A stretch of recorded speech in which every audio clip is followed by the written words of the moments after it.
అందరికీ నమస్కారం. ఒంగోలు వైసీపీలో ఓ వైబ్రేషన్ చెవిరెడ్డి భాస్కర్ రెడ్డి. ఆయన భయపెడితే మిగతా నాయకులు కూడా భయపడతారని లేని స్కామ్లో లిక్కర్ స్కామ్ అనే దానికి ఇంతవరకు ఎవిడెన్స్ దొరకలేదు.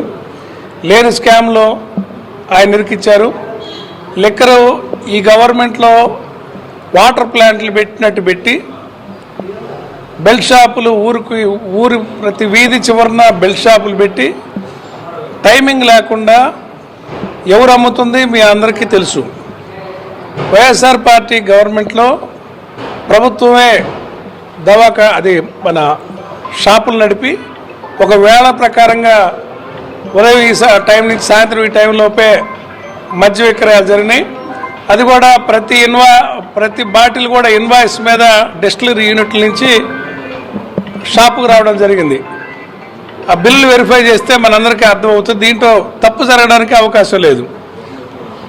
కానీ ఈ ప్రభుత్వం బెల్ట్ షాపులు పెట్టి ప్రోత్సహిస్తా వేళాపాళ లేకుండా ఇన్వాయిస్లతో పని లేకుండా బెల్ట్ షాపులకి ఈ కల్తీ లిక్కర్ని వాటర్ ప్లాంట్లు పెట్టినట్టు రాష్ట్రంలో విరివిగా అనేక జిల్లాల్లో ప్లాంట్లు పెట్టి వాటిని బెల్ట్ షాపుల ద్వారా అమ్ముకుంటూ ప్రజల ప్రాణాలతో ఆడుకుంటూ వాళ్ళు తప్పు చేస్తూ మా పార్టీ నాయకుల మీద నిందలేస్తూ దాంట్లో జైల్లో ఆ కేసుల్లో భాగంగా మా నాయకుడు చెవిరెడ్డి భాస్కర్ రెడ్డి గారిని కూడా నిర్బంధించడం చాలా దురదృష్టం. దీన్ని ఖండిస్తున్నాం. అనతి కాలంలోనే ఒంగోలు పార్లమెంట్లో మరి అన్ని కాన్స్టిట్యున్సీలో ఉన్నటువంటి వైసీపీ ఇన్ఛార్జీలతో బాగా దగ్గరగా కనెక్ట్ అయినటువంటి వ్యక్తి చెవిరెడ్డి భాస్కర్ రెడ్డి. బూచేపల్లి శివప్రసాద్ రెడ్డి తోటి కానీ, నారాయణ యాదవ్ తోటి కానీ, మన dynamic MLA Yerragondapalem MLA Tadiparthi Chandrasekhar గారితో కానీ, ఆదిమూలపు సురేష్ గారితో కానీ బాగా వైసీపీలో కనెక్టివిటీ. ఎందుకంటే ఆయన చంద్రగిరి నుంచి కూడా 2024లో ఒంగోలు అభ్యర్థిగా కూడా రావటం జరిగింది.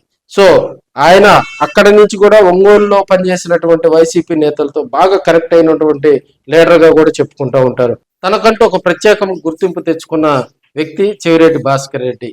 పుష్పగా ఆయనకు ప్రత్యేకమైనటువంటి బిరుదు కూడా ఇచ్చారు. 2014, 2019లో చంద్రగిరి కాన్స్టిట్యున్సీలో ఆయన 2 సార్లు ఎమ్మెల్యేగా కూడా గెలుపొందిన సందర్భం.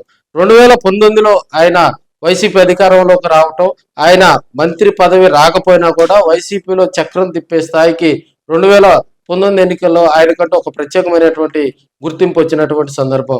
ఆ ఎన్నికల్లో గెలిచిన తర్వాత చంద్రగిరి కాన్స్టిట్యున్సీలో ఎమ్మెల్యేగా పనిచేస్తూనే వైసీపీలో జగన్మోహన్ రెడ్డి కుటుంబంతో కూడా చాలా ఆప్యాయతగా ఉంటే మరి జగన్మోహన్ రెడ్డికి షాడోగా ఉంటూ అనేక కార్యక్రమాల్లో కూడా చురుకైనటువంటి పాత్ర పోషించడంలో చెవిరెడ్డి భాస్కర్ రెడ్డి సూపర్ సక్సెస్ అయ్యారని కూడా తెలియజేసుకోవచ్చు. సో 2024కి వచ్చేసరికి చంద్రగిరి కాన్స్టిట్యున్సీలో తన కుమారుణ్ణి అక్కడ ఎమ్మెల్యేగా అభ్యర్థిగా కూడా పోటీ చేయించి ఆయన ఒంగోలు ఎంపీ అభ్యర్థిగా కూడా 2024లో బాలినేని శ్రీనివాసరెడ్డి, అటు ఎమ్మెల్యేగా బాలినేని శ్రీనివాసరెడ్డి, ఎంపీగా చెవిరెడ్డి భాస్కర్ రెడ్డి 2024లో కంటెస్ట్ చేయడం జరిగింది. సో అప్పుడు జరిగిన పరిస్థితుల్లో మాగుంట శ్రీనివాసరెడ్డి మీద ఆయన ఓటమి చవిచూడటం జరిగింది. అప్పటి నుంచి కూడా అడపాదడప ఒంగోలు కార్యక్రమాల్లో పాల్గొంటూ మరి కూటమి ప్రభుత్వంపై కూడా విమర్శలు చేసినటువంటి సందర్భం.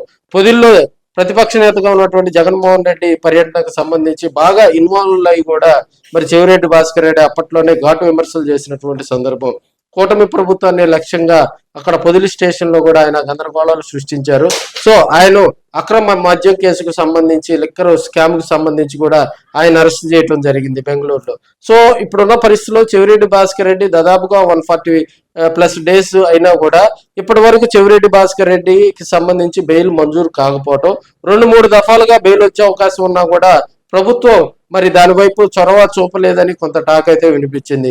ప్రభుత్వం ఘాటైనటువంటి విమర్శలు, ఘాటైనటువంటి సెక్షన్లు పెట్టడం వల్ల చెవిరెడ్డి భాస్కర్ రెడ్డికి బెయిల్ రాలేదని కొంత టాక్ అయితే వినిపిస్తా ఉంది. ఏదైనా కూడా కడిగిన ముత్యంలో చెవిరెడ్డి భాస్కర్ రెడ్డి వస్తారని మరి ఒంగోలుతో పాటు మరి ప్రకాశం జిల్లాలో ఉన్నటువంటి ఒంగోలుకు కనెక్ట్ అయి ఉన్నటువంటి కాన్స్టిట్యున్సీలో జోరుగా చర్చ నడుస్తుందని కూడా మనం చెప్పుకోవచ్చు.